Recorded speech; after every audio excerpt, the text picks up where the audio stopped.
बिस्मिल्लाहिर्रहमानिर्रहीम। Welcome to chemistry with Kamran Chaudhry. जेते तुसी इस चैनल ते नवे हो तो चैनल को सब्सक्राइब ज़रूर कर दीजिएगा। वीडियो पसंद आए तो लाइक शेयर एंड कमेंट ज़रूर कीजिएगा। जी हमने फेडरल बोर्ड की केमिस्ट्री क्लास 11 की उसका चैप्टर नंबर 1 स्टिशियोमेट्री स्टार्ट किया हुआ है। आज के लेक्चर में हम लोग एग्जाम्पल 1.1 सॉल्व करेंगे। ठीक है, अब इस लेक्चर को जो लोग पहली दफ़ा देख रहे हैं, मीन्स के इस चैप्टर का वो पहला लेक्चर ही ये वाला देख रहे हैं, तो उनको मैं रिकमेंड करूँगा कि भाई सबसे पहले आप लोग इस चैप्टर के प्रीवियस लेक्चर ज़रूर देख लें, ताकि आपको ये लेक्चर और आने वाला लेक्चर बहुत अच्छे से क्लियर हो जाए। उसके लिए आपने चैनल पे जाना है, प्लेलिस्ट मौजूद है केमिस्ट्री क्लास 11 के चैप्टर नंबर 1 स्टिशियोमेट्री की। वहाँ पे आपको इस चैप्टर के तमाम प्रीवियस लेक्चर्स मिल जाएंगे। ठीक है, अच्छा पहले जो है ना, आपने इस एग्जाम्पल को बहुत अच्छे से समझ लेना है। ठीक है, नोट्स नहीं बनाने, साथ साथ बाद में बना लेना नोट्स। ठीक है, सो उम्मीद है करता हूँ कि आपको ये बहुत ज़बरदस्त तरीके से एग्जाम्पल क्लियर हो जाएगी। ठीक हो गया, तो चलते हैं जी एग्जाम्पल की स्टेटमेंट पे। स्टेटमेंट क्या है? मिथानॉल, जिसका फार्मूला होता है CH3OH, burns according to the following equation. Methanol की कंबस्चन होती है, ये बर्न होता है। कैसे बर्न होता है? ये इक्वेशन कि मिथानॉल, इसका हमने रिएक्शन करवाना है ऑक्सीजन के साथ, क्योंकि कंबस्चन या बर्निंग का जो प्रोसेस है वो हमेशा in the presence of oxygen होता है। ठीक है, और बनेगा क्या? कार्बन डाइऑक्साइड बनेगी, वाटर बनेगा और कुछ हीट रिलीज़ होगी, क्योंकि कंबस्चन या बर्निंग का कोई भी प्रोसेस होता है वो हमेशा एक्सोथर्मिक होता है, हीट रिलीज़ होती है। ठीक है, अब ये इक्वेशन हो गई। इक्वेशन लिखने के बाद हमने इसको बैलेंस कर लेना। ठीक है, तो ये एक बैलेंस्ड केमिकल इक्वेशन आपको क्वेश्चन में गिवन है। ठीक हो गया कि जी मिथानॉल है वो बर्न होती है अकॉर्डिंग टू दिस इक्वेशन। अब हमने क्या करना है? हमने एक तो यहाँ पे इसके मोल रेशोज समझ लेनी है। ठीक है, जैसे यहीं पे मैं आपको पहले ही क्लियर करवा देता हूँ। ये जो 7 कोफिशिएंट्स लिखे हुए हैं ना, 2, 3, 2 एंड 4, ये बेसिकली रिप्रेजेंट कर रहे होते हैं नंबर ऑफ मोल्स को। ठीक है, तो अगर आप इस इक्वेशन को देखें, यहाँ पे मिथानॉल के साथ 2 लिखा हुआ है, तो इट मीन्स कि यहाँ पर 2 मोल्स हैं इसके। यहाँ पे ऑक्सीजन के साथ 3 लिखा हुआ है, तो इट मीन्स ऑक्सीजन के 3 मोल्स हैं। मिथानॉल के 2 मोल्स जब ऑक्सीजन के 3 मोल्स के साथ रिएक्ट करते हैं तो 2 मोल्स क्या बनती है? कार्बन डाइऑक्साइड, और 4 मोल्स वाटर बनता है।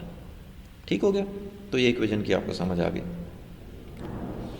अब वो कह रहा है कि अगर हम मिथानॉल के 3.5 मोल्स यूज करें, तब आपने कैलकुलेट करने हैं मोल्स ऑफ ऑक्सीजन, कि ऑक्सीजन फिर कितने मोल्स हम यूज़ करेंगे, और मोल्स ऑफ वाटर, और वाटर के मोल्स आपने कैलकुलेट करने हैं कि कितने मोल्स ऑफ वाटर बनेगा।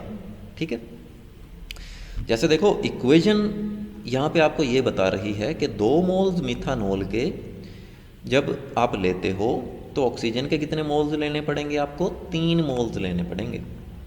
ठीक है, कार्बन डाइऑक्साइड के फिर 2 मोल्स बनेंगे और वाटर के 4 मोल्स बनेंगे।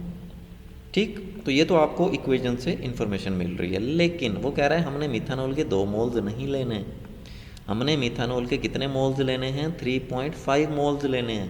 फिर आपने बताने हैं कि ऑक्सीजन के आप कितने मोल लोगे और वाटर के कितने मोल्स बनेंगे। ठीक है, तो 2 पार्ट्स हैं इस क्वेश्चन के। ठीक, तो अब हम चलते हैं इसके सोल्यूशन की तरफ। पहले हम ए पार्ट का सोल्यूशन देखते हैं, जिसमें हमने बेसिकली ऑक्सीजन के मोल्स कैलकुलेट करने हैं। उसके लिए सबसे पहले आपको जाना पड़ेगा इक्वेशन पे। ठीक है, ये तो हमें डाटा पता है कि जी मोल्स ऑफ मिथानॉल अब हमने लेने हैं 3.5, क्योंकि उसने क्वेश्चन में बता दिया आपको, और हमने मोल्स ऑफ ऑक्सीजन कैलकुलेट करने हैं। तो इसके लिए मैंने आपको बताया कि सबसे पहले आपको जाना पड़ेगा एक बैलेंस्ड केमिकल इक्वेशन पे। अब वो इक्वेशन क्या बता रही है?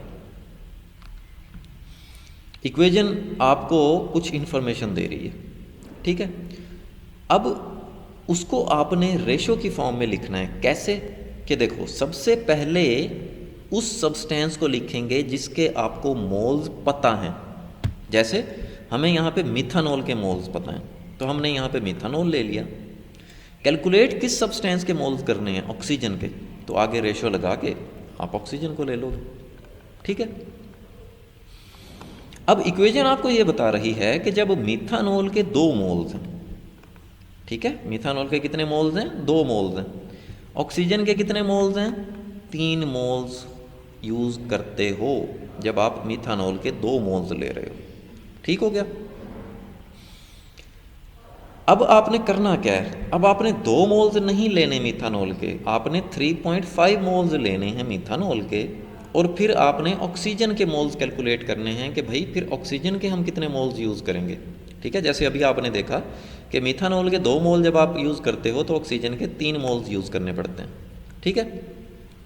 इसके लिए आपको कुछ स्टेप्स को फॉलो करना पड़ेगा। जैसे सबसे पहले यहाँ पे आप मिथानॉल के नीचे यहाँ पे आप 1 बनाओगे। ठीक है। पहला स्टेप ये होता है, 1 बनाओगे। 1 कैसे बनाओगे और क्यों बनाएंगे? जैसे देखो मैं एग्जांपल देता हूँ, यहाँ पे साइड पे आ जाएं आप। अगर आपके पास पता हो आपको कि एक पेन है जिसकी कीमत 10 रुपये है, तो अगर मैं आपसे पूछूं 2 पेन की कीमत कितनी होगी, तो आप क्या करोगे? 2 × 10। 3 पेन की पूछूं तो 3 × 10। इसी तरह से 50 पेन की जब मैं पूछूंगा कीमत, तो 50 को आप मल्टीप्लाई करवा दोगे 10 के साथ। ठीक है। ये कैसे आपने किया कि देखो यहाँ पे 1 था। ठीक है। 1 पेन की कीमत आपको पता थी कितनी? 10 रुपये। तो 1 के बाद आप कोई भी नंबर लिखोगे ना नीचे 1 के नीचे, तो एज इट इज़ वो नंबर दूसरी तरफ जाकर मल्टीप्लाई हो जाता है। ठीक है। तो इस वजह से हम यहाँ पे पहले बनाएंगे 1। 1 बनाने के लिए हमें क्या करना पड़ेगा? दोनों तरफ 2 से डिवाइड करना पड़ेगा। ठीक है। जब आपने इधर भी 2 से डिवाइड कर दिया, इधर भी 2 से डिवाइड कर दिया, ठीक है, फिर यहाँ पे रह गया 1, क्योंकि 2 / 2 1। ठीक है। और दूसरी तरफ 3/2 आ गया। क्लियर हुआ चीज़? अब यहाँ पे 1 आ गया। अब 1 किस चीज़ के मोल्स आ गए? मिथानॉल के और ऑक्सीजन के 3/2 मोल्स। ठीक है। तो यहाँ पे आपको ये इन्फॉर्मेशन मिल रही है कि जब मिथानॉल के आप 1 मोल यूज़ करेंगे तो ऑक्सीजन के कितने मोल यूज़ करने पड़ेंगे? 3/2 मोल्स यूज़ करने पड़ेंगे। अब आप देखो मैं अगले स्टेप में इस 1 को मल्टीप्लाई करवा देता हूँ 3.5 से। ठीक है। तो यही काम मुझे दूसरी तरफ भी करना पड़ेगा, यहाँ पे भी 3.5 से मल्टीप्लाई करवाना पड़ेगा according to the rules of math. ठीक है।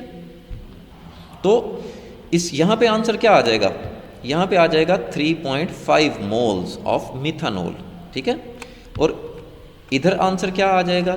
इधर आ जाएगा आंसर 5.25 मोल्स ऑफ ऑक्सीजन। ठीक है जी। जब आपने इसको कैलकुलेटर से आप कैलकुलेट करेंगे, ठीक हो गया। मीन्स को 3 को मल्टीप्लाई करेंगे 3.5 से, फिर डिवाइड कर देंगे 2 से, तो 5.25 मोल्स ऑफ ऑक्सीजन आ जाएगा। तो फाइनली हमारे पास हमारा रिक्वायर्ड आंसर आ गया कि भाई जब मिथानॉल के हम लोग 3.5 मोल्स यूज़ करेंगे तो ऑक्सीजन के कितने मोल यूज़ करने पड़ेंगे हमें? 5.25 मोल्स। ठीक है जी। तो यही हमारा रिक्वायर्ड आंसर था फॉर द पार्ट नंबर 1। ठीक है। अब हम चलते हैं पार्ट नंबर 2 के सोल्यूशन की तरफ। सेम आपने पैटर्न को फॉलो करना है। ठीक है। जैसे देखो इसमें भी हमें उसी तरह से डाटा राइट किया कि मोल्स ऑफ मिथानॉल हमें पता है 3.5, मोल्स ऑफ वाटर अब आपने कैलकुलेट करने हैं। ठीक है। तो उसके लिए आपको मिथानॉल को पहले लिखना पड़ेगा और वाटर को बाद में लिखना पड़ेगा, क्योंकि वाटर के कैलकुलेट करने हैं आपने। ठीक है। अब इक्वेशन आपको ये बता रही है कि मिथानॉल के जब 2 मोल्स होते हैं तो वाटर के कितने मोल्स बनते हैं? 4 मोल्स बनते हैं। ठीक है। अब इसको भी हम लोग इसी तरह करेंगे, यहाँ पे 1 लेकर आएंगे। 1 कैसे लेकर आएंगे? 2 से इधर भी डिवाइड कर देंगे, इधर भी डिवाइड कर देंगे। ठीक है।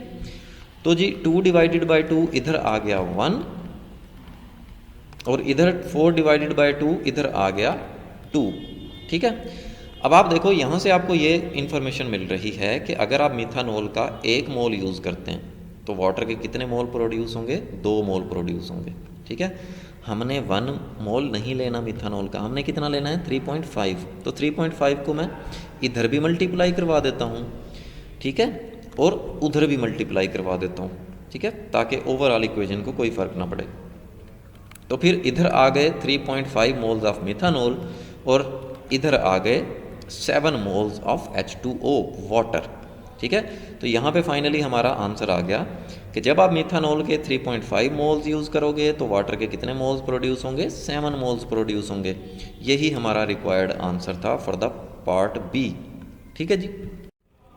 तो होपफुली आपको ये लेक्चर बहुत अच्छे से क्लियर हो गया होगा। फिर भी अगर कोई कन्फ्यूजन है देन आप कमेंट सेक्शन में मुझसे पूछ सकते हैं या पर्सनली ईमेल भी कर सकते हैं। ਜੇ ਤਾਂ ਤੁਹਾਨੂੰ वीडियो पसंद आई है तो फिर चैनल को सब्सक्राइब जरूर करना है, वीडियो को लाइक एंड शेयर ज़रूर कर दिया करें। Thank you very much for watching this video.